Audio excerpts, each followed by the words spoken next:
good morning and welcome to Access to Finance, Corporate Social Responsibility, Third Sector and Funding for Good, part of the Business Insights Festival in South Gloucestershire.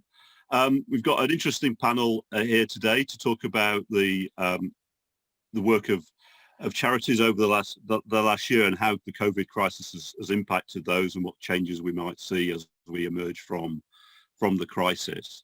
So I'm Richard Holling. By background, I've spent 30 years working for IT organisations. One of those was Hewlett Packard, that took some of its social responsibilities quite seriously. But actually, my career started by working for a charity when I left university. What I'd like to do is just introduce let the panel introduce themselves. So I'll introduce you in order of my screen. So Hazel, would you like to introduce yourself and the organisation that you work for? Sure. So I'm Hazel Hatton. I'm Business and Development Manager at Winterbourne Medieval Barn. My experience, I've 5 or 6 years working in arts and cultural organisations to generate funds through commercial activity, which is a lot of what I'm doing here at the barn. And to introduce you to the barn a little bit, so we're based in Winterbourne in South Gloucestershire. The building itself is of historical significance, built in 1342. We do a range of community-focused activities, workshops, crafts, lectures, as well as a range of private events, sort of weddings, parties, that sort of thing. Okay, thank you. Interesting. Jenny?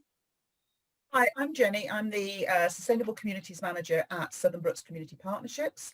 Southern Brookes Community Partnerships is what you'd call sort of like a community anchor organisation based in the communities across all of South Gloucestershire, and our role really is to support the communities to be able to become resilient to deal with all the slings and arrows and things that life throws at us, like the pandemic, for example. And so I manage a team that work directly with communities, but we also have, we do youth service, we do support people to get jobs and get into education.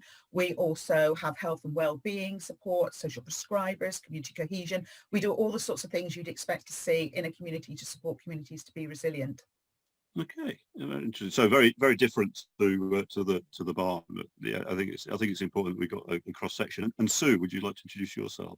I'm Sue Parsons, Chair of Trustees of Winterbourne Medieval Barn Trust, which is I guess the same barn as Hazel is referred to. My role has been I've been involved with the barn in project managing a major refurbishment project, which I think started in about 2005. People started thinking about it. The building work was completed last February, on the Friday before the lockdown. So basically, having had a wonderful new building, the idea being we should now be economically self-sustainable and we'll be able to generate a great community building, we then had to lock down. We're now in a very different situation of trying to actually keep going long enough to be able to get to achieve the objectives of the project. Okay, yeah, tough. And Pete, would you like to introduce yourself? Yeah, good morning, everybody. Pete Allison. I run Business Insights for my sins, so some could argue that's my fault we're doing this, but actually my interests here are two specifically focused areas. One, the large part of my career has been spent delivering projects and events for festivals and charitable organisations, large shows, with multiple thousands of people, and actually always working with those charities and those festivals to look at making them sustainable business events while holding the core interest of what they're trying to achieve there as well, which is always a challenge.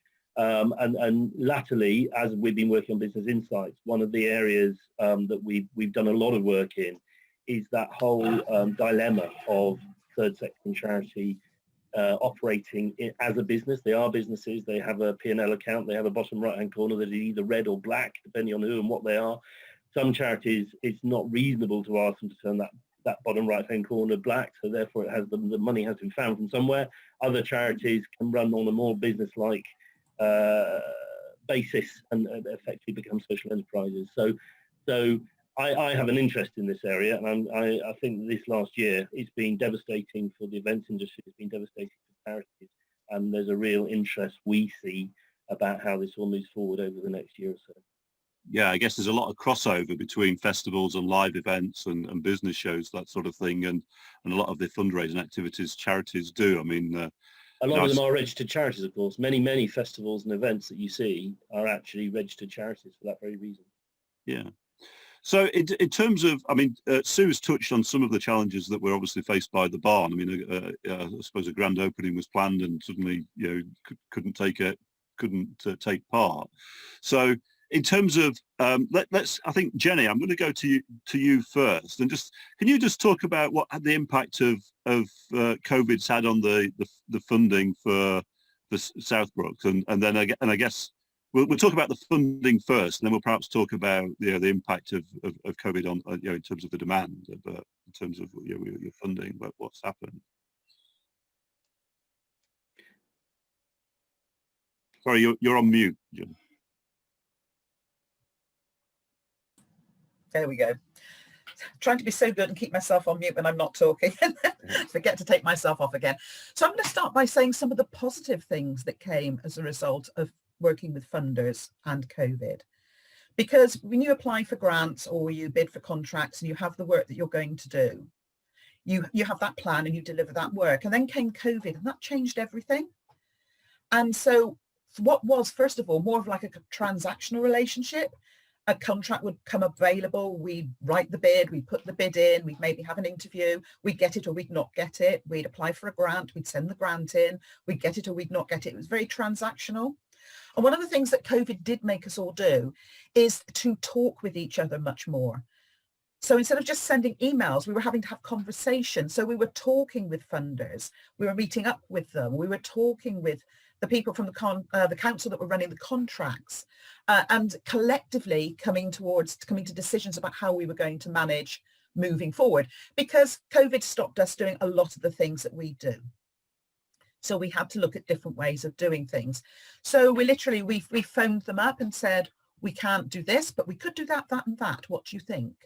And from that, we've kind of like changed the relationship from what was very transactional, becoming much more of a transformative relationship, and seeing funders and seeing the people like Serona, South Gloss, who provide the contracts, much more as partners in the process and working with them on how we move forward with various projects. And so for me, that was one of the biggest positives from this COVID period, was the change in relationship between us and funders that became so much more positive. But okay, obviously, I mean, sorry. And so basically, you've continued to have enough funding to continue your activities, or have you had to draw back? So one of the things that happened is that a lot of funding, because there was a lot of short-term funding for COVID support, and so we were able to access a lot of short-term funding. But when you access short-term funding, you've got short-term contracts, so you've got staff on short-term contracts. So we've got quite a few staff, for example, whose contracts are up in March. And because of the short-term funding, so we've had to work towards getting the money in, or getting some monies in, or changing the shape of what we do in order to try and not make people redundant, at the end of their contract, finish their contract, so they've got no job. Slowly, we're beginning to see some change in what funders are offering. And certainly Serona, for example, is now advertising a whole load of three-year contracts. But they're 9-year contracts, but they're 3 times 3 years.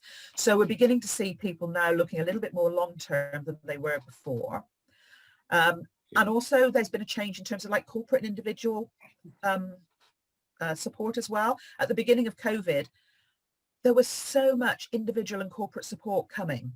It really was. I mean, we had so much support from 2 funders, local funders, for Christmas hamper projects, that we still have children's toys that were bought for us that we haven't been able to use, that we're now giving to other charities who are running events. A woman in our community, she wants to do something to raise money for St. Peter's Hospice. So we've given her some as raffle prizes. Okay. So to support others as well, because that is the other thing I think with us, is we're finding, rather than seeing ourselves as so insular, we're now much more partnering up the mutual aid groups, partnering up community groups, supporting individuals who are doing things. So whilst we want to make sure we survive this and ultimately thrive, we want to make sure that the local groups and local people also survive and thrive. Yeah, okay. That makes a lot of sense. So overall, it sounds like it's been fairly balanced for you in terms of Okay. It's challenged, but yeah. Yeah, but Hazel and Hazel, or I think you probably had other challenges. I think you aren't in the same sort of space, so I'm guessing that it's been difficult. Yeah, it has been difficult, but I think we'll probably talk about this later. But I think what we had a whole plan of what we were going to do this year. It was going to be our relaunch year, and as you said earlier, our grand opening has been rescheduled a couple of times. So we had to do not any of that really. But this is the bit I think we're going to talk about more later, is that what we have been able to do is we've been able to sort of pivot what we can offer, and like what you were saying there, Jenny, we've been focusing on what we can do. And in the summer, we're really lucky to have loads of outside space here, so we were able to put on family events, and they're really popular, and we've been able to really maximise the income that we've made from those, and bringing events online where we're able to. So that's how we've sort of been reacting to it, and I think we were in a very lucky, we were in a really good position coming into it, because we were coming out of the end of this renovation project that we've been through. Because we're still very much being supported by South Gloucestershire Council through that process. And because the Trust made the, in hindsight, very, very sensible decision not to book in any private events for this year.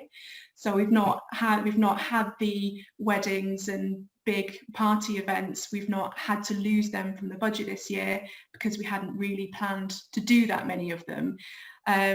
So we've been very lucky, and we've been able to sort of pivot around and focus it on what we can do. Does that answer the question? Yeah. I mean, I think so. I mean, I'm sorry.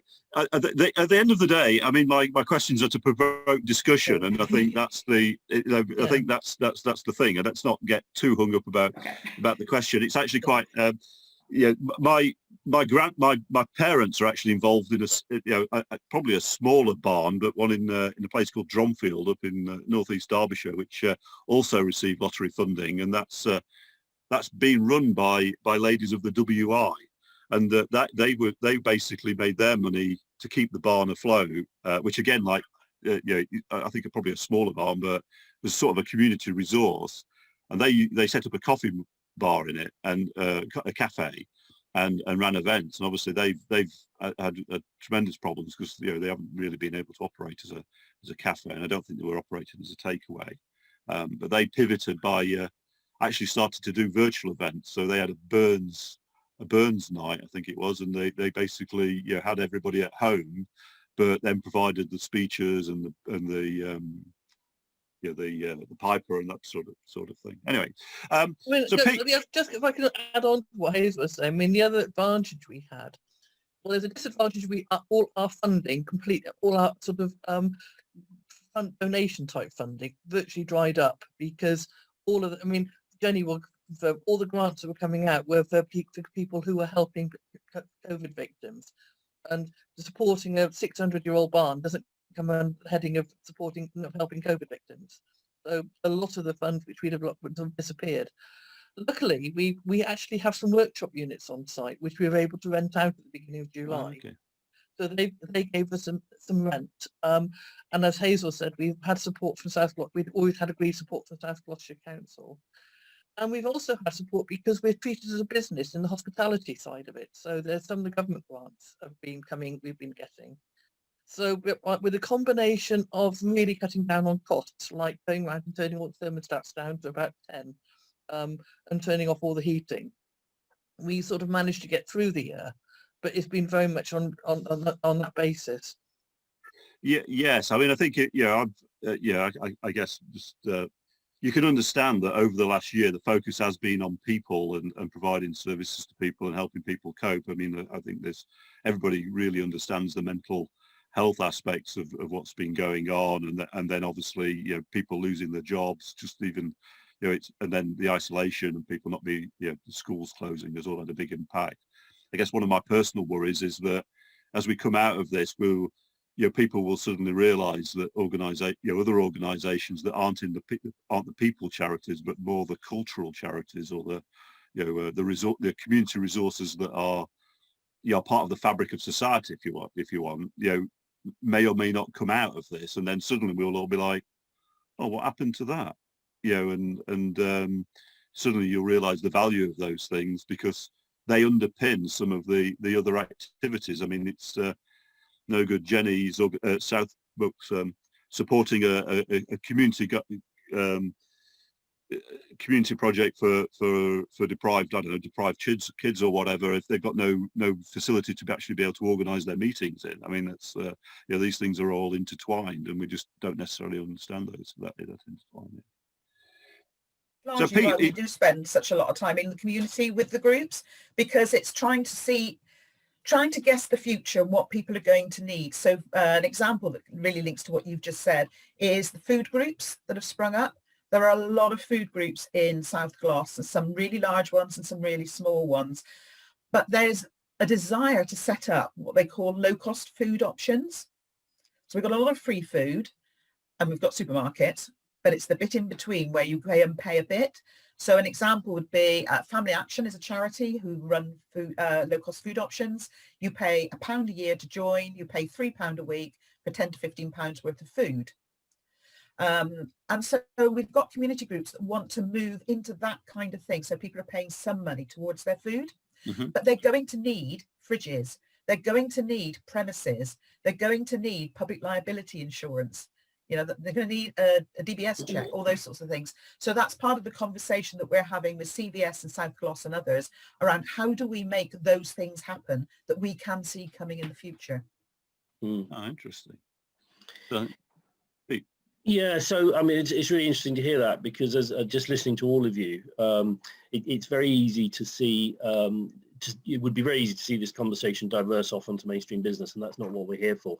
But the thing is that there's a lot of pivoting going on. There's a lot of innovation and entrepreneurialism going on within the charitable sector. Obviously, the events and the music festivals industry has really hit a brick wall, and a lot of those are charities. I think certainly the Medieval Barn is what I would describe as a public-facing community group. So there will be community support for that, however effective it is. And a number of the festivals have gone to crowdfunding, and community groups who fundamentally want to keep that event alive. Even if you batten down the hatches, cut down all the overhead, go into mothball, you still need a certain amount of money to survive. But if you can move that money into an area that's crowdfundable or a community can support, that's fine. The worrying thing, which is exactly what both Richard and Penny are saying there, is of course the supply chain that underpins that. In the area of the festivals and events industry, it's not so much gone to mothball, it's hit a brick wall on a given day in March last year and not come out of that train wreck in any shape or form. So those guys and they've got huge overheads and huge stock of equipment, people on furlough, people being made redundant, a whole freelance community. We've heard a lot about that in the press.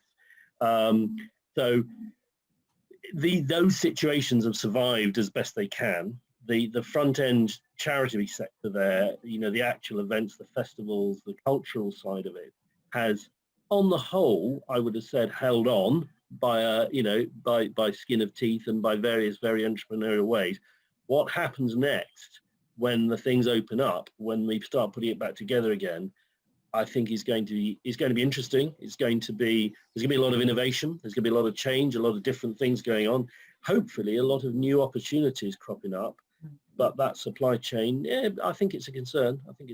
And some, I have a worry that some charitable organisations who might potentially be able to survive might be nailed by the fact that because there'll be a reduced supply chain area, the pricing will go up and they'll become unsustainable in terms of fundamental business. But I that's not a prediction, it's a concern.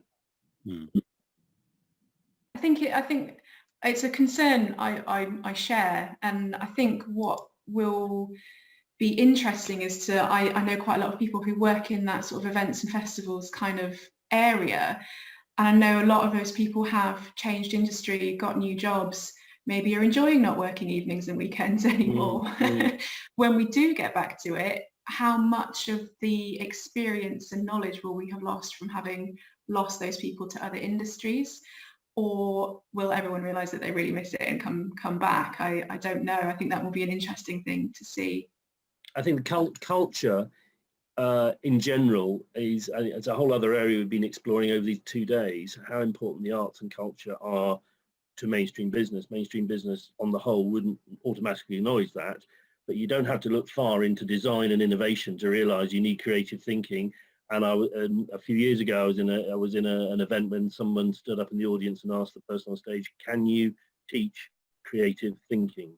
And it was just a wonderful question. And you know, there's a whole underlying thing there. And if you lose the culture of a society, then you start on a very difficult road. And so that's something somehow I think we've got to protect. And although charity and third sector per se is not necessarily defined as cultural heritage, it's so closely linked because it's actually part of the same mindset. So protecting and understanding how charities can move forward and the third sector can move forward, I think is just really, really important as a society. I think the other issue is it comes out of this is trying to get, I know we haven't got at the moment, but certainty about when things can start moving again.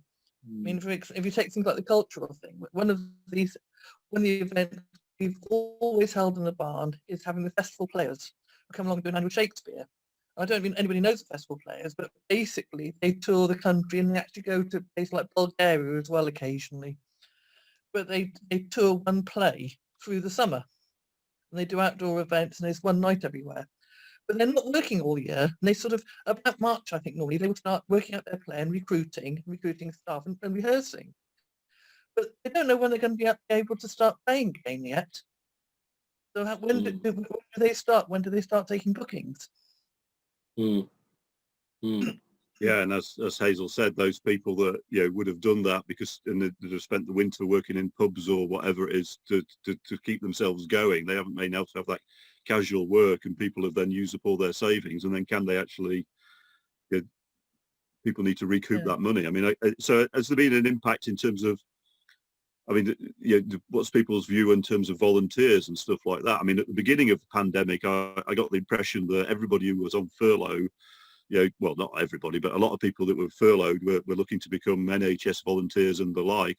I'm not sure whether that actually carried through, or whether we ended up with lots of willing people and actually busy fools in the end, to be honest. I think the volunteer side, to some extent, is the area that worries me most nowadays, because a lot of our volunteers are on the more mature side, I think, trying to put it politely. Yeah. And some of them are single, they live by themselves, and they've seen the barn they've been supporting the barn for years and years, and it's part of their life, and it's part of the we've got one who will who given an opportunity will cycle down and do anything just to actually to help out, because they like the company, they like being involved. And some people have actually been stuck in the house now for a year. And I worry about their mental health because they're scared to come out. They perhaps got, they're not as healthy. And, we send them emails, or ring them up occasionally. But yes, they are very worried about it. And they're not going to come back. They're not going to come back. They would love to come back, but they don't come back easily because they're scared. Yeah, so people's confidence. I mean, you've got two aspects there, haven't you? One is the fear of the disease, and that'll be overcome slowly as the news switches from. I think even now, it's switched from the number of deaths to the number of vaccines, and that's all more positive. But if somebody's been stuck at home and you begin to doubt your other, I mean, it's like when somebody becomes unemployed. I mean, if you lose your job and then you're unemployed for 9 months, you begin to doubt whether or not you're ever going to get a job, and then you begin to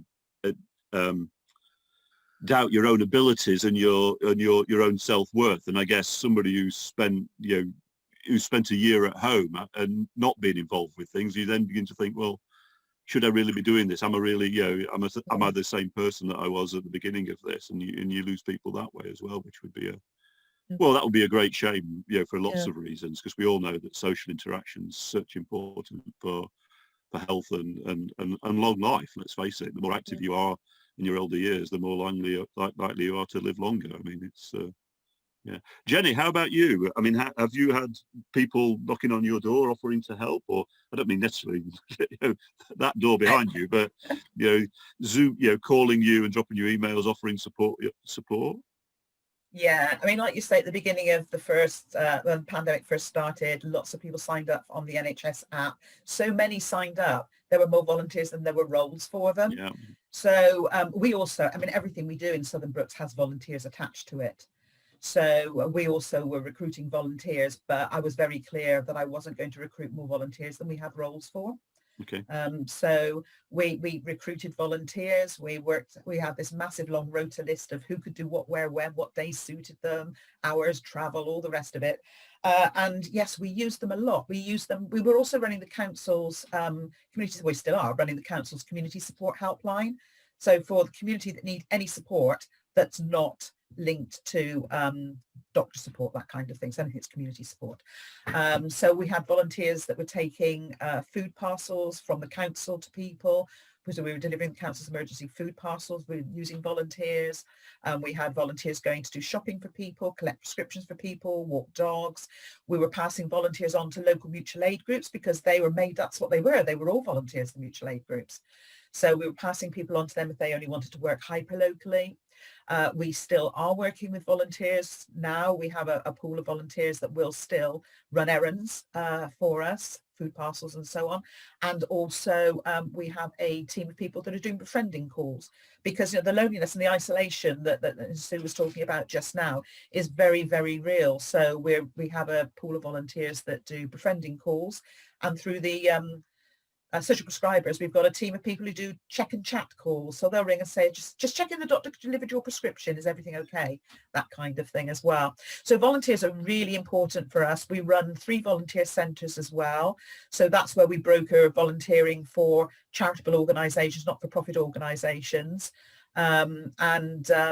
Volunteers, the organisations didn't want volunteers because they were closing down because of the pandemic, but there were still people coming with volunteers. And right now, the big call for volunteers is for people to help in schools with the testing of children going back to school. That's the big one we're recruiting for at the moment.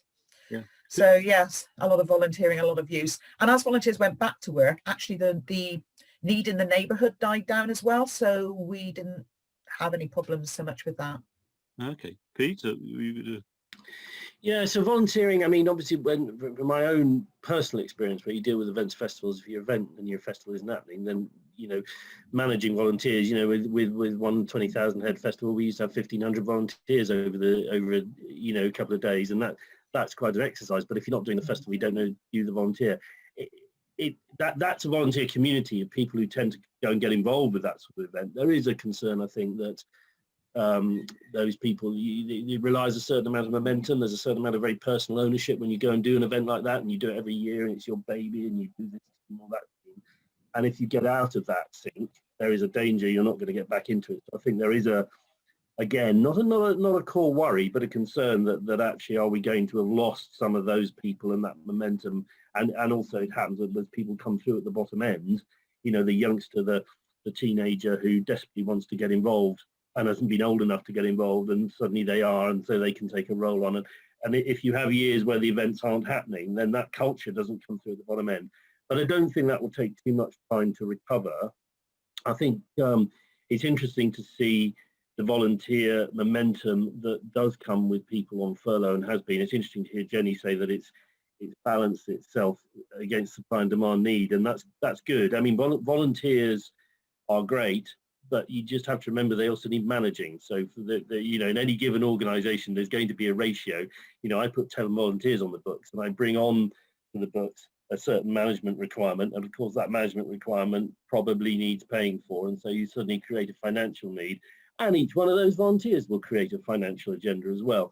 So they're not purely, volunteer refers to the hours of the day and not necessarily having to pay the wage bill, but that is by no means the end of the story. So balancing that volunteer game is important.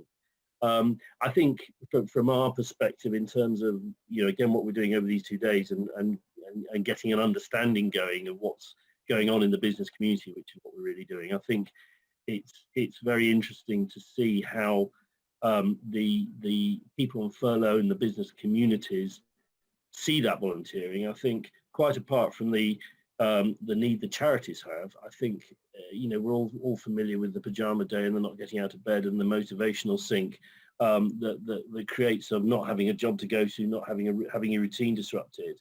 And we all know that when furlough finishes, there's going to be issues around redundancies and what have you, and there's also going to be a very big agenda around mental health, because, well, for any number of reasons, and they're fairly well rehearsed, so we won't go there. But for those who are able to retain the motivation to volunteer for something and keep a routine and keep moving and keep motivated, it can't be underestimated what that contributes to a mental health situation that won't then become a bigger problem later on, if you see what I mean. I think there's loads of areas that's very important. Yeah, I agree. I think it's also just doing things. I mean, one of our volunteers who has been shielding actually goes down by herself and weeds the car park. Yeah, because it gets her out the house and a bit of fresh air. And I think there's something. I mean, our own business has pivoted and gone online, and that's not about charitable stuff.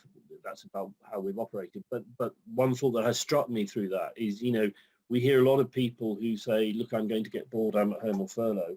But one of the great things that digital has brought, which comes along with warnings as well, but of course it means that people can support and do things without necessarily even having to get out of their house. So, shielding and people in difficult situations, there are online abilities to support and do things which will give you a focus of the day and actually give you something to get your brain focused on, rather than sitting and watching TV, which is all too easy, isn't it? It is, but I mean, I worry that, I mean, this sounds like there's some positive stories, and it does sound like we're all coming out of this okay, and in some ways with some things, positive things to take away. And I guess even with the barn, having a really terrible first year really allows you to really know what's important, and going forward you'll not be as, I don't hasten to use the word wasteful, but if money is easy, there is a saying, easy come, easy go. And I do actually think, Jenny, some of those charities which are beginning to ask people to make a contribution for food, I mean, I think is the right thing. I mean, if personally, I'm a big believer in things like a hand up rather than a hand out. I'm a big fan of John Bird and the whole Big Issue, and a lot of the things that he does in some of the promotion that he does, and those sort of charities where you're enabling people as opposed to just giving them the old give a person a fish and they'll eat a meal, and teach somebody how to fish, they'll something we've seen across the whole piece, and I think it applies probably even more so to charities but it applies to every business. Of course, the exercise we've all been through in the last year, as well as being concerned about the future of our business and everything, it's really scrutinized the bottom line, it's scrutinized the overhead, nailed things to the floor. You can see the problem coming down the line. It doesn't take much to get everybody to say, this isn't funny, guys. We've either got to get this onto its absolutely leanest format or die. Now, all businesses have done that, and while that's not a great exercise to have to go through, boy, does it set those businesses up well when you come back, because that thinking has been done. Those overheads have been scrutinized, and actually, if you look forward to a day when suddenly, revenues are beginning to appear again, you don't have to raise overheads unnecessarily because you've been through that thinking. So there is a thought that as long as the business can hang on, then actually there's a stronger place to be got to, not too far down the line, just because you're running in a more lean and efficient way. Mm-hmm. I think there's with that way of thinking about it, part of the ways that we've streamlined costs here is things like myself and my colleague have been doing things like cleaning. So I think you can perhaps go too far the other way. That's not sustainable long term. We've made those changes to so there's not an extra line in the budget there for someone to come in and clean, but I'm not the most cost effective cleaner for the business. I'm not great at cleaning. So I think you can perhaps go too far the other way and think, oh, you know, you're a charity, you're in the third sector, you worked on absolutely nothing through the pandemic, you can carry on doing that, right? But that's not necessarily true. But you have evaluated it. Yes. And I think that's the important thing. So maybe you are doing the cleaning now, and whether or not you're the best cleaner in the world is your opinion of others. And it's what has to happen right now. There is a proper balanced management choice you will take at some point in the future as to whether it's a good thing for you to carry on doing the cleaning or a bad thing for you to carry on doing the cleaning, and that will be for the benefit of the business. And I think that's some of the value that we'll carry forward from this. I think you're absolutely right, Pete, because one of the other issues that we've done with our original plan said that because we're going to be bigger, we'd have a bookkeeper. But because we run out of money, I volunteered to do the bookkeeping, you know, which we got a QuickBooks system and everything else. It takes me 10 minutes a day. So if you start evaluating very hard, but I think you will going forward, unless things really change, why would we actually employ somebody? And even if you do, you're not employing them for anything like the amount of time, because you've gone through the process of making sure that it's a slick, efficient system. Yeah. Okay, so I'm going to. This is, I don't know whether this is a fair question to ask or not, but I want to put something a bit controversial out there, which is I think a lot of big charities are a waste of space and have become self-serving. I particularly look at organisations like the Heart Foundation and some of the age concern type operations where they are big businesses in themselves, and the CEOs and the boards take six-figure salaries out of them.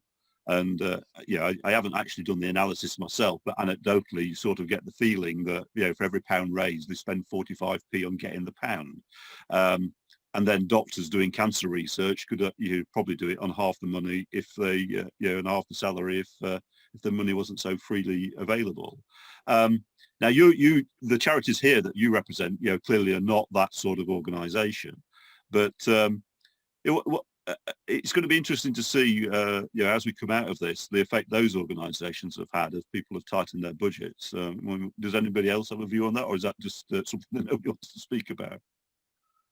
I think it's been interesting to see across all the sectors, not just the big charities, but the big businesses as well, the way that smaller organisations have been able to react more dynamically to the changing situations, in that small organisations have been able to go, right, this is what we can do, we'll do it next week. Whereas any organisation, a charity or a big business, it takes a lot longer to make those changes. The example is our local sandwich shop. They got a little van, they drove around and delivered your sandwiches. It took months for Pret to do that. So it doesn't really answer what you were talking about, but I think that's a lot of the value of smaller organisations and small charities is to be able to be more reactive to what the community around them needs. Right. Okay. Well, I think that's probably fair. I think that raises an interesting question, Richard, about the motivation for giving to any given charity. Some things, I realise you're deliberately being controversial there, but you take a medical charity and you do have training and overhead. You do question what people earn and don't earn, but then there's a lot of training and all the history and why does a doctor earn more than a road sweeper and all that kind of game. But also you're dealing with a charity where people have been through an immense trauma, and cancer or whatever it is, and actually there is a need and there is a desire, whatever else is going on in the world, if you've got resource, there's a desire to deal with it, and so you have a much deeper and more ingrained emotive response. There are also then charities who are set up, and they tend to be the smaller ones, who are just doing this thing to, the PTA to help the school, I don't know, which is a much more simplistic thing to both switch on and switch off for somebody who's engaging with it. If maybe you haven't been through a major trauma in life that's created a whole mission that they've got, is someone who actually, am I going to pay for some exercise books for the school or a school trip next month? That's an easier thing. So I think evaluating why people are giving and understanding the pattern of that is part of the answer to what you just asked. But I recognise the core of why you're asking that question. Absolutely. Well, yeah. I mean, you good, Sue? It'll be interesting to see at the end of this whether the actual average amount people donate to charities Yes. changes, because I'm not sure whether basically over the last year people have changed who they donate to, but given the same amount or giving more, because I think people have, things like Captain Tom, I was raising just raised thinking millions of of that pounds. myself. How many people gave to him and instead of giving to say help the aged, or did they give to him as well as help the aged? And I think until the records come out, you're never going to know. But it would be an interesting analysis to see whether it's people have a sort of a belief that says, I'm going to give so much to charity every year. And Well, it yes, might vary the charities. I mean, and some people do, don't they? I mean, I think things like this, there are communities and particularly religious organisations where people do give a percentage of their salary to charity every year, or a percentage of time, or whatever. I mean, for my own personal, speaking personally, I have 2 or 3 charities I support, and I focus my money on that. And if somebody rattles a tin under my nose with a picture of a dead baby, I'm not going to be swayed, because that's not my charity. I believe in focus.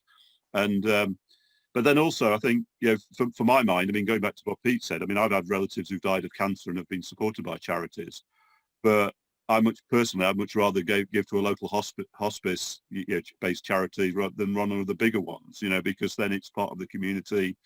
And as Hazel has already said, they react differently, and they provide the service that's within the community, and a lot of the overheads that's associated with big charities don't exist in those smaller organizations, because they're more tied into the community with local volunteers. But I do know not everybody takes that same view. I mean, I think one thing for sure, by the time we come out of this pandemic and we get released back into the wild again, it's not going to be the same as it was before we went into it. The world's going to be very different for lots of organizations. I think it'd be really interesting to see how people's support of charities has changed, as Sue was saying. That's going to be really interesting as well. But all of us as organisations, we've all had to change, we've all had to flex, we've all had to do things differently in order to survive through the pandemic. And I think probably it's easier for us as smaller organisations, as Hazel was saying, to flex in that way, to do something different, rather than carry on trying to do what you've always done. Yeah. So, I mean, that you bring up something there, Jenny. I mean, if some people have been saying that the effect of COVID on the UK, well, not just on the UK, but on society worldwide, will have the same effect as World War II, in terms of after World War II, the soldiers came home having fought for their country, seen some terrible things, had some terrible experiences.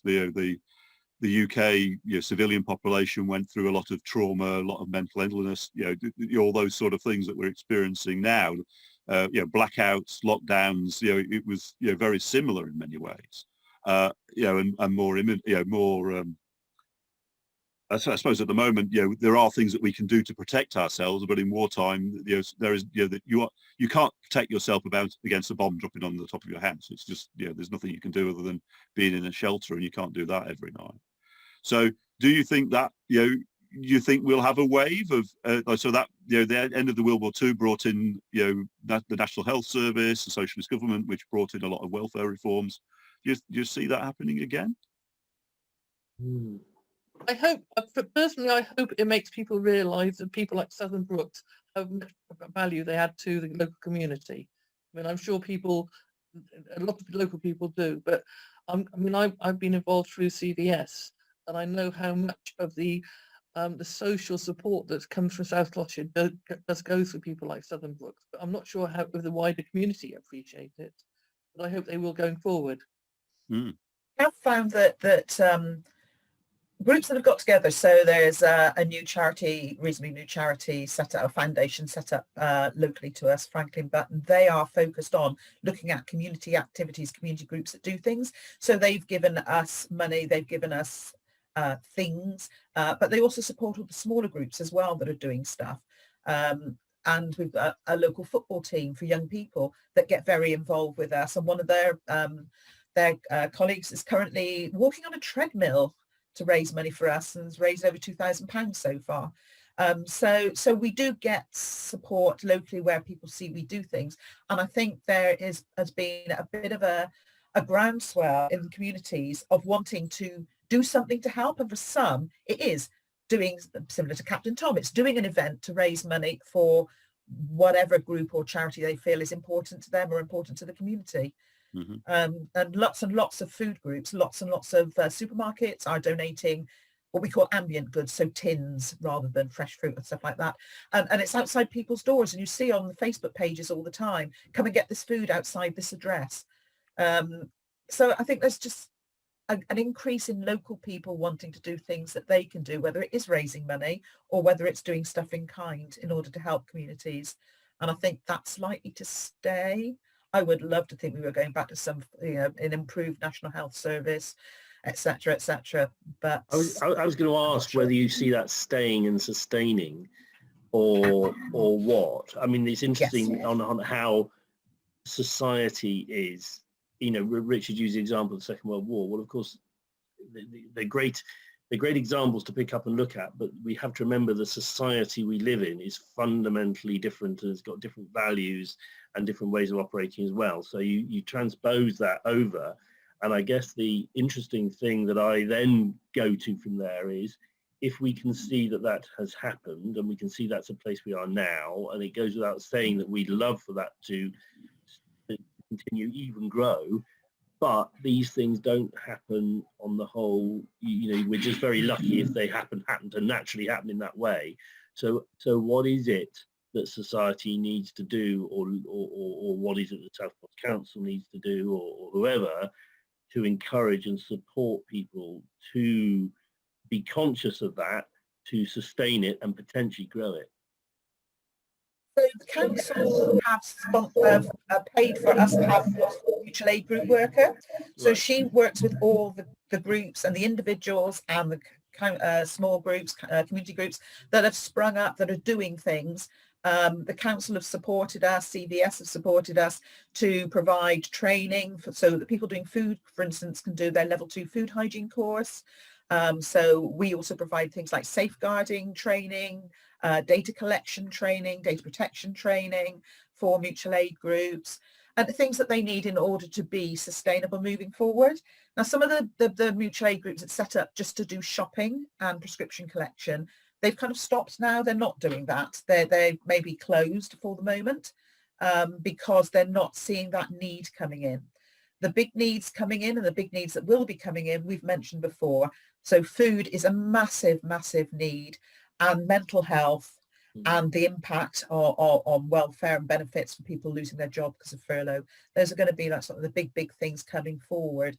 So the mutual aid groups, obviously, they've met lots of people that, Sue was talking about earlier, people that have been in their houses, not been able to get out, and they will phone the mutual aid groups, and the mutual aid groups would say, I don't feel that I am competent to support somebody who's anxious or panicky. So we've worked with the council to develop it's like a continuum of training on mental health, from an introduction right through to them being able to do a 2-day qualification. And this is for mutual aids, individuals and community groups. Yeah. So to help equip them with what needs to happen, because I think those are the areas where it's going to be continuing: food, mental health and welfare and benefits. And there's some fabulous initiatives coming through. I mean, not in South Gloucestershire, but I mean, come from Stroud, and it was something that was on Countryfile a few weeks ago. There's a place in Stroud which is called the Long Room, where they take on apprentice kids. They teach them how to cook, and then the food is delivered to freezers in community centres, and anybody can turn up to the community centre and they pay what they want. They make a donation if they can afford it, and they take the food. And I think that's actually going to continue after the pandemic. And I know our local community centre is starting to say, hang on, we can get a freezer, we can do this. And that's a little bit of what I was thinking, because the Long Room is underpinned by a really capable entrepreneur who himself comes out of the baking industry. And actually that is an absolutely fabulous initiative. But they don't spring up overnight. And actually, I guess the core of my question is they happen because people are incentivized for any number of different reasons to make that happen. And that incentivization, and I'm not just talking money, I'm talking about, I don't know, any number of reasons why people do things. With the long room, I think the will was initially pushed to it by the Diocese of Gloucester, but that's a story behind the scenes. But what is it as a society we can do to say to entrepreneurs, to say to people who are minded to support, how can we make that happen? Those are the sorts of challenges that I think we're looking at. One of the things you can do is sell the excitement, sell the sizzle. Yeah. The difference that can be made by whatever it is. So stories are really powerful. Yeah. So having people on video stories, people telling their story on video, even if it's somebody else or somebody voicing it, showing the difference that's been made, selling the excitement and the difference that can be made, I think is a big thing for entrepreneurs and businesses and individuals that want to get involved, because they can then see that they've made a difference. And then it's about staying in touch with them to show them that the money they gave did make a difference, so they can say, I did that. Yeah. So, okay, well, that's interesting. So so we are seeing this. We're going to come out with a slightly different mix in terms of I think what people are going to do.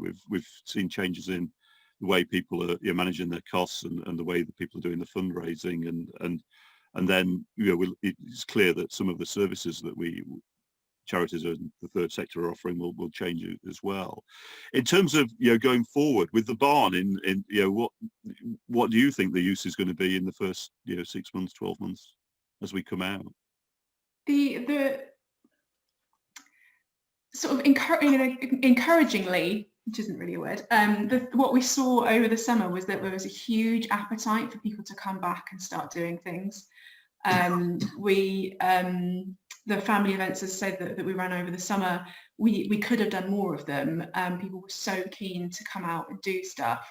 So I think that is a hopeful view of the future, is that there's so much appetite for people to come and do things, and we're ready to go to put those things on for people to do.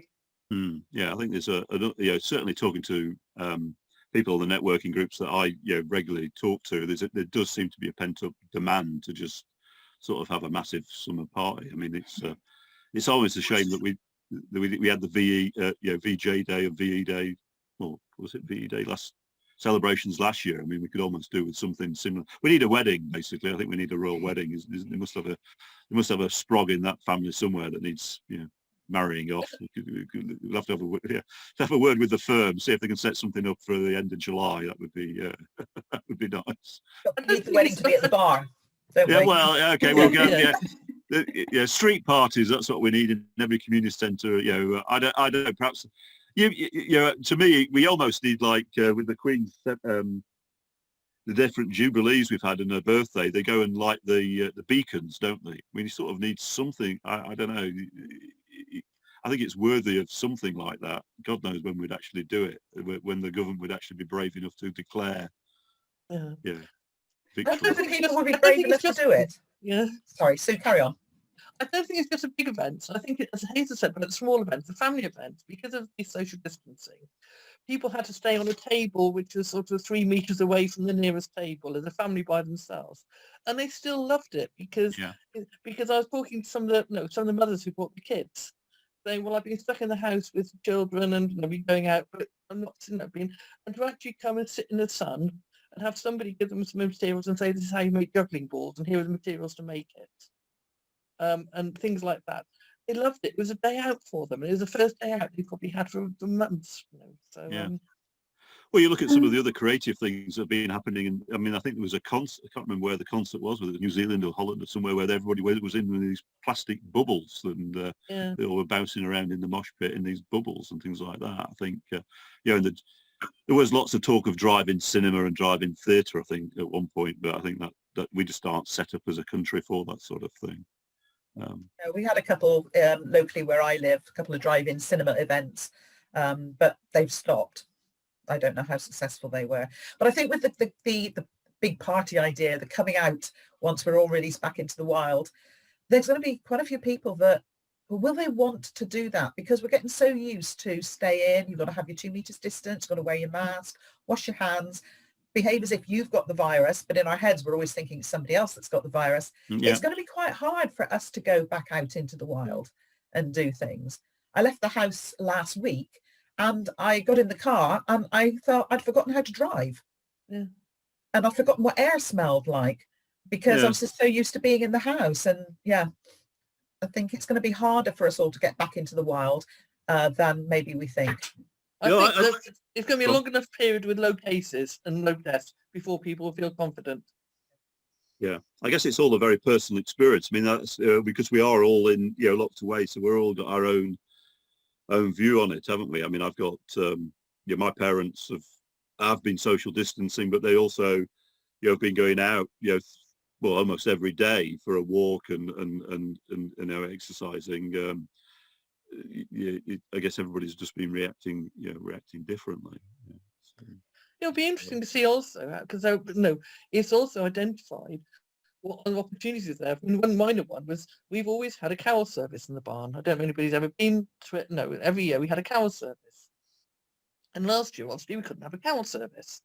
So they this local church filmed the nativity play, Nativity and Carols video, and we put it out on video. And Hazel, I think, somehow managed to get it on Points West. I'm still not quite sure how she managed to do it. So she became a star on Points West. So it became on there. Now, normally we have a few hundred people from the local area come down and give the cow service. We had over 700 people viewed it in every continent in the world apart from Antarctica. Yeah. That raises another I thing. still think there's a favour about Antarctica, but I'm not going to keep going on about that. That raises another thing about doing community issues, but also doing them online. Yeah. So a little bit similar to you, we had a group that wanted to do Christmas carols. And so that was arranged in a big open sort of shopping area. And that was live streamed as well to the community. And like you, had loads of people watching online. So I wonder whether some of the future stuff we'll do stuff in the community, but we will film it and put it online as well. And some people will watch it then live or in their own time when they want to. That's certainly something we're finding, before the pandemic, before we did the Business Insights project online, we were doing the festivals, but based attached to live location events, which people associated with the more conventional expo type thing.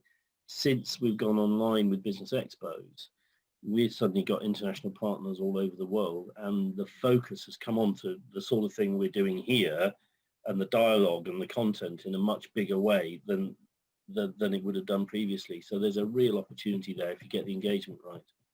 Yeah. Hazel, you? Yeah, I was just going to say that it's something certainly worth thinking about, particularly for organisations who are engaging community groups. Is there's a lot of people in our society for whom not leaving the house and having to not go out to events, that's not a new thing for them because of illness or whatever. That have we can include these people, and how do we continue to do that while also having the sort of that experience of you come to an event and you do the thing and that's when it happens and it ceases to exist afterwards. Like the live comedy that's exactly how that format works. But using this as an experience to really engage the people that we haven't been able to engage because they can't get to us going forwards.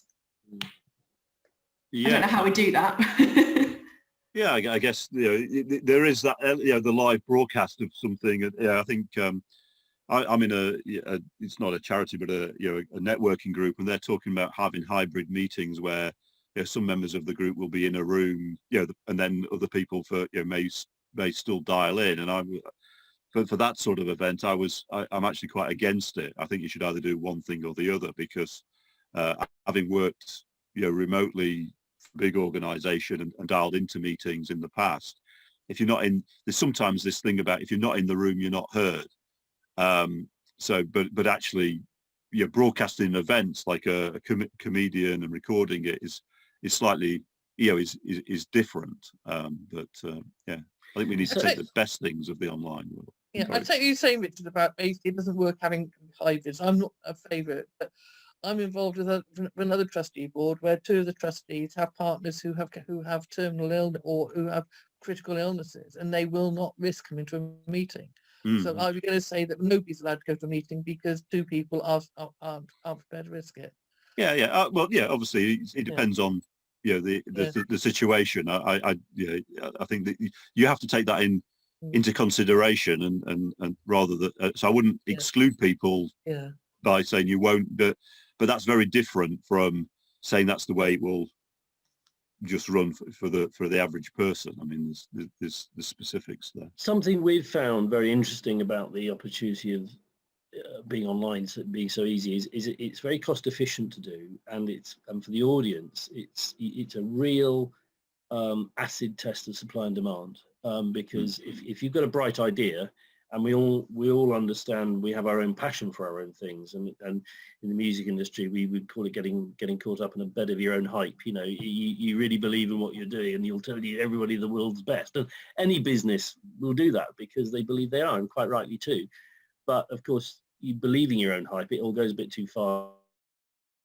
Our opportunities, I think, for charities who will operate a live location, for the large part, Medieval Barn is a really good example. There will be educational sides of what you do that you could potentially present online, and not that it's necessarily the be all and end all the way forward, because you're focused around a solid piece of really important property, so you wouldn't dream of saying people not to come. But it takes away the barriers, and it creates massive reach and marketing, and it's a very easy thing to pop something up, to work something up, put it online and see what happens. And some of them may get no interest whatsoever, and that's fine. You should look at YouTube. You should look at YouTube at the moment, Pete, because we've got a series of videos on YouTube which have got how to have a medieval dinner party wearing medieval costume, and also this week we're having medieval dancing, a demonstration of medieval dancing. Then you'll find, I'm sure, once in a while, something will light a fire and become really good. And actually, you've then got two routes then. First of all, you've got a product that you can actually deliver on and potentially monetize into the future. But you've also got marketing, and so that thinking about online, not in the same way that we think about what our physical product is the key. I think it's not trying to replace it. It's a different thing, but not an unimportant one. I think it's absolutely about finding a balance between those two as well, because for every person, you spend £5, you come to a talk with us at the barn. Those people that physically come here then are also more likely to spend £5 on a couple of glasses of wine, chuck a couple of pounds in the donation tin. So then from your initial £5 ticket sale that you can get from an online event, you've then got a £12, £15 spend from an individual. And that bit of the funding, that's the bit that we've been able to really maximise this year when people have been on site, but that we've really struggled to get any kind of donation conversion for our online events. So as much as I really, really want to continue to engage with people who can't get to us for whatever reason, it's also really important for us financially that they do come. Can I ask a related question? I mean, Benny might be able to help. How many people are struggling because they haven't got the IT? I mean, at least one volunteer who can't use Zoom because they've got an iPad that won't meet Zoom. I know that there are school kids who haven't got the proper IT equipment. I mean, all the online stuff assumes everybody has this great PC which has got can do video and Zoom and everything else. Are you finding lots of people in the area who haven't got that, Jenny? Yes, is the answer. So we do have a digital inclusion project going with the council and ourselves, and one of my team is leading on that. And we've found a organisation who gives away smartphones, and another one that gives away data, and married the two together. And this is for people over the age of 55. So we're then providing them with the equipment and the data, and then the support to be able to use it. It depends. Some people do not want to use IT. They don't want to use it, and that's absolutely fine, and that's their choice. But others, it's because they either haven't had the opportunity, or they did have the opportunity and lost it. So yeah, digital inclusion is quite a big issue to make sure that everyone can access IT, and particularly in rural areas where the IT is worse as well. That seems to be areas where there's higher levels of need. Yeah, I mean, I live in the middle of, I live in Berkshire in the Thames Valley. I mean, it's the equivalent of Silicon Valley in the UK. I mean, I've got IBM, and I don't know how many different big IT companies within 10 miles of where I live, but I'm on the back lane, and we only got, well, we had fibre fitted just this week. It was we were about 4 or 5 years behind, Bracknell, which is only 2 or 3 miles away, and it is a big issue in terms of connectivity. I mean, it's no good having it's no good having a nice PC if you can't actually get the network bandwidth. And I do worry about. I mean, that's social inclusion is not just about there's many facets to it. And even people being paranoid about their kids being online is part of that as well. I mean, that's and then the access. It's interesting, Hazel. You mentioned about combining that revenue stream with people watching in online. Have you ever thought about things like teaming up with a delivery service or somebody so that they could order the same, if you did a cream tea, I don't know, this is completely off the top of my head, a cream tea in the afternoon, and people turn up and they buy their cream tea, but they could order the cream tea and watch the poetry class or whatever it is that's going on at the same time, remotely. Have you tried those sort of things? It's really interesting that you bring that up, actually, because we have, but we've done it ourselves. So for we did it for our Christmas social for our volunteers, and we did a fabric wreath making workshop.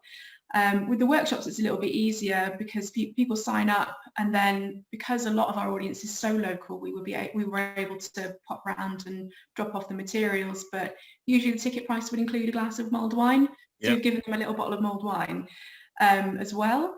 That increased the cost because you have to give them a whole bottle rather than just a glass from the whole thing. But we've done that to try and encourage to give it the same kind of atmosphere and have the same kind of feel.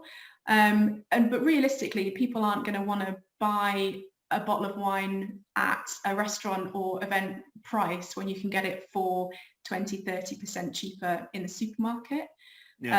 Which is, for it to be profitable for us, for me to sell it at the price that the supermarket offers it, I have to make no money from it anyway. So it's not really worthwhile to try and add that as an add-on, unless we're trying to sort of create an atmosphere and create an event and have it be as much like it would be if they were here with us. Yeah. Okay. But as she has said, we're also just advertising a lampshade making workshop whereby we will post materials out to everybody. And then run tuition online. The same as we did the fabric wreath making, and it worked very well with the fabric wreath making. We got a lot of very positive comments back from people saying they really enjoyed it. Yeah, it's interesting. I mean, I got invited to a gin tasting as part of an accountancy show, and I thought, well, this isn't going to really work. And then I got a package in the post which was like little bottles of tonic, little bottles of gin, and I think there was about 60 or 70 of us online on this Zoom call, and the person running it was telling us how to mix it, and we were all joking. It was, what was missing was more of the interaction between the participants. You don't get that as much. But in terms of so the informal networking and the I suppose that was very much a business. But I guess with my parents, to get involved in sort of a virtual Burns supper, there's not that opportunity to just nip to the next table and just ask somebody about the grandkids. You don't get that sort of feel for a virtual event. And I think to me that's still missing, because the chat tends to be very public, or you don't get the interaction. But it works out better if you use breakout rooms. I mean, we did actually use breakout rooms, and then you've suddenly got 4 or 5 people, and they were chatting in a group. Yeah, I've used a base called Hubbub, which basically you go into the room, you can go into the garden or the bar or the cafe or wherever. You can move yourself around to talk to different people in that room, and that's quite nice. Oh, okay. Actually, it's funny. Years ago, there was this thing called Second Life. I don't know that obviously ever died a death. That was the whole idea of that, was to have a virtual community and just wander around. But I've not heard anything about that at all. You would have thought the pandemic would have brought that out. Yeah, I don't know. Go on.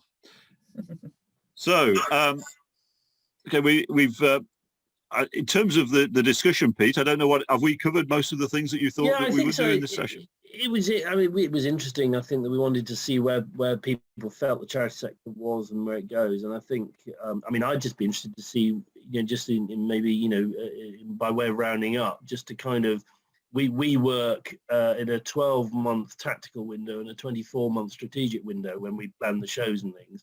And I'm just interested to hear myself, I think, from those two perspectives in a couple of sentences, where we see the charity sector in the 12-month tactical recovery phase, and then maybe 24 months into something a little bit more stabilised. Where does it all go? Wants to pick that up? It's such a difficult question to really know how to answer, because we've spent the last 12 months going, right, okay, so in 6 weeks it's going to be like this, and then it wasn't, and then in another 6 weeks it'll be like this, and then it wasn't. I don't know how anyone else feels, but I've personally got quite a lot of planning fatigue of having to plan a thing and then not being able to do it. So, we're looking at budget for next year, but it's all with a bit of a pinch of salt, and how is it going to be? And there's a certain amount of that of, will we get this big piece of funding we're applying for in the sort of normal cycle of things, but I'm not sure I can really bring myself to think about what things will be like in 2 years' time. Hopefully back to normal. Yeah. Or at least a better new normal. Yeah. Yeah. No, I think you're absolutely right. It's been so disjointed the last year in terms of where we're being told it's going to happen, then doesn't happen, then you're doing things, then you're not doing a thing, that we've almost stopped planning in the short term outside things. We have a plan which is, if life is a bit like this, as it's been in the last year, in and out and in and out, we have a plan around how we do face-to-face support work, because that's interesting. So we seem to have like plans A, B and C, depending on what the environment is. And that makes it quite hard to plan when you're looking for doing your funding, because you know what you want to be. You don't know if you're going to allow to be that, but you might need to be something slightly different. It's really hard to work out what you need to do in terms of planning and funding at the moment. And particularly if it's anything where you need to commit expenditure, but you're not sure whether you're going to be able to actually hold the event. Yeah. And to what extent you would commit, whether the expenditure is something you could commit, but then it will be reimbursed if it doesn't go ahead, or what, And I guess for the funders as well, and the same for them, because we did have during the initial pandemic lots of short-term funding. We seem to be moving back to longer-term funding, which is good. But will that stay? And where will they want to put their focus? Yes. Will they want to keep it where it is, or will they want to change it? And I think for us, for all of us, we just need to keep going forward with our eyes wide open and looking at what's coming out of government, what's happening locally, what's happening with funders, what other sources and opportunities there are, and just almost try and make the best of where we are for the moment until life becomes more stable, if it ever does. I think the other one is going to be that there's got to be some emphasis on getting back those, I suppose, charities that have been really badly hit. I mean, people like the Thornby Leisure Centre, who've really have got a major or really need support to get back to in place. Yes, there's going to be a lot of shut. No, they've been shut. They've lost income, but they have a great service. So what something's got to go in to help. And I think the budget suggested hospitality will be given something, museums and galleries, but there's got to be something to get people back to reopening. Yeah, and I think there's also got to be some sort of analysis before that money. I mean, one of my fears is, a lot of money, forget the charity, in a way, put the charity sector to one side, but there's a lot of money that's going to go into the high street to shops that, with all the will in the world, probably needed to have closed 10 years ago. I'm worried that a lot of money is just going to be wasted on things that actually were on their death knell anyway. And I think, that's something we've got to be careful of. If a small organisation, a small museum, the world's moved on, if they're not already online and engaging the community in new ways, then is a few £1,000s at the end of the day going to make any difference? Probably not. And the money would be they're better spent on charities that have managed to keep going in some way. And that's not going to be the same for everything. I don't want to be you've got to be careful about being too prescriptive, but there has to be some sort of analysis that we don't just, because otherwise what will happen is if you gave every charity in the UK, I don't know, £5,000, to some organisations that would make the massive difference and allow them to transform and whatever, and then for others it would make no difference at all. And much better to say spend 20 grand on one charity and 3 to just struggle along and possibly not make it. I mean, that's a harsh reality. I suppose the only thing I had from a heritage point of view, there are things that if you lose them now, you'll never get them back. When they say, you talk about small museums, and you say, oh, well, maybe you've got to let them go. But they've got some very valuable collections. Once you lose those collections, they'll never come back. So. Yeah, but there I believe that what will happen is, in the same instance that you'll have in the corporate world, I mean, people talk about pubs disappearing. Pubs will disappear, but they will come back, because what will happen is people will go in there and see an asset that they can buy, and they will give pubs will come back. They'll just not necessarily be with the same owners. And I think the charities are okay. Maybe small museums, you may be right. I mean, the problem is then you've got it is different. But, I mean, there's some small museums in South Gloucestershire which are they're small but not huge values. Some really good local history collections, and we can't afford to lose those from the important heritage side of it. Yeah. Okay. Well, I think it's been an interesting discussion. I must admit, this has been my first time for myself. Been involved in something around corporate and social responsibility, which is it's been very interesting. I think there's we'll definitely see what happens as we come out. I'm hoping that people will appreciate what a lot of people have done, and hopefully we've got some new blood into some of the charities and the social organisations, and I think it's very positive. Thank you, Richard. Okay, right. Well, Thank you all for thank you everybody else for taking part. Yes, at short notice. We've been having a few watchers on live stream. I'll get we'll get the links out when they're available. Thank you for coming along and sharing your views. Much appreciated. Yeah. Thanks for having us. Thank you for inviting me. Yeah, thank you. And Sue and Hazel, I'll put a plug in, Pete. If you want some events coming this summer, I know a nice medieval barn would be a great. I'll see if I can find it. Yeah, I'm going to go and look for the medieval dancing, Sue. Yeah, I've got a few ideas that I should get in touch. One of my hobbies is wargaming, and one of the really popular periods is the medieval period. And having a competition in a medieval barn just somehow seems really. I've got some friends that would just love that. It would be something a bit different. But also, I'm sure it'd be arranged. I should put you in touch with my parents, or rather their friends that run the medieval barn up in Dronfield. And the other thing, just as we close, this will probably be cut from the recording when you put it online, Pete. But I also recently joined BNI, the Business Network International, the networking organisation, and there's a charity push with BNI at the moment. So any local chapter, any chapter, I think it's nationwide in the UK, we're all being encouraged to have a charity on our local chapter, and that seat is free. So if the barn isn't already represented on a local BNI chapter, and Jenny, I'm not sure if the organisations you work with are tapped into those organisations, but the way that BNI works is basically there's a group of, I don't know, 10, 15, up to 30 business people, maybe even up to 50 in some of the larger chapters, that refer business to each other. And we're basically trying to get charities involved in that, so to help the charities promote themselves in terms of fundraising activities or as a resource. So, for example, the barn would be a resource which a local accountant could hire to run an event or whatever, and then also it gives you a new route for volunteers and things like that.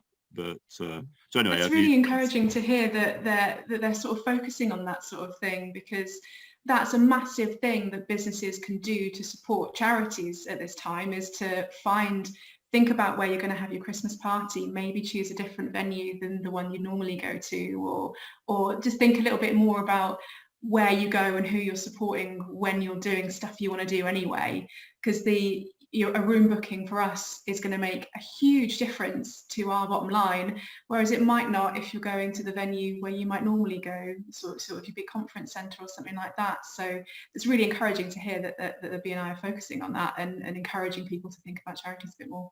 Well, that's right. And then also, if you like, on my chapter, we've got an electrician, we've got a plumber, we've got a builder, and I'm sure, if a charity had a property and they said, oh, we've got a problem with the lights, the electrician would say, oh, well, I'll just go around and fix it for you. Yeah, and that sort of thing.